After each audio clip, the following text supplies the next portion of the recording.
Salut à tous, chers amis, je suis Ribaros Sofouadjainokam, juriste en droit du travail. Aujourd'hui, nous allons aborder une thématique importante. C'est une thématique qui revient aussi très souvent dans les discussions que j'ai avec certains employeurs de plusieurs secteurs d'activité, même également avec certains employés qui sont au fait du droit du travail et qui aimeraient connaître parfois quelle est la solution qui serait le mieux à adopter dans certaines situations précises. Alors aujourd'hui, nous allons aborder le thème de l'avance sur salaire et de l'acompte sur salaire.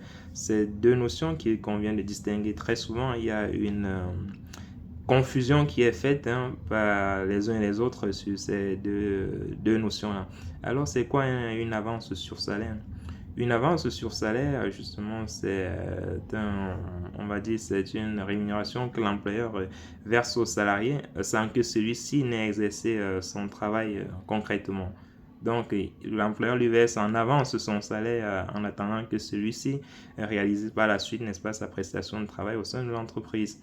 Tandis qu'un acompte, justement, c'est un salaire qui est versé en contrepartie d'un travail qui a déjà été réalisé par le salarié. Et l'acompte de salaire se fait généralement à partir de la quinzaine du mois. Donc, à partir de la quinzaine du mois, le salarié qui a déjà travaillé les 2 premières semaines ou les 15 premiers jours du mois peut, à partir de cet instant, faire une demande d'acompte sur salaire, n'est-ce pas, à son employeur. Et l'employeur, normalement, doit régler, n'est-ce pas, cette partie du salaire du salarié conformément à ce que le Code du travail prévoit.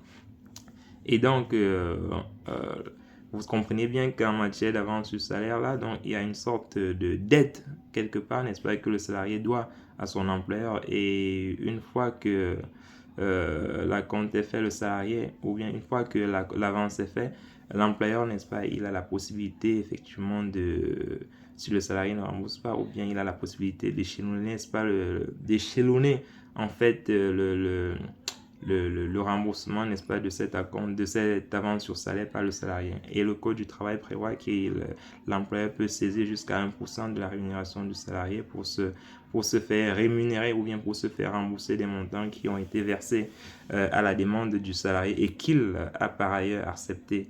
Peut-être parce qu'il voulait rendre service aux salariés qui avaient peut-être des difficultés d'ordre personnel. Donc voilà principalement, n'est-ce pas, la distinction qu'on peut faire entre ces deux notions-là. Donc les amis, je crois que c'est clair pour vous. Si ce n'est pas clair, n'hésitez pas à nous faire des retours en commentaire pour que nous réajustions ou plutôt que nous réexpliquions davantage ce qui n'est pas clair pour vous.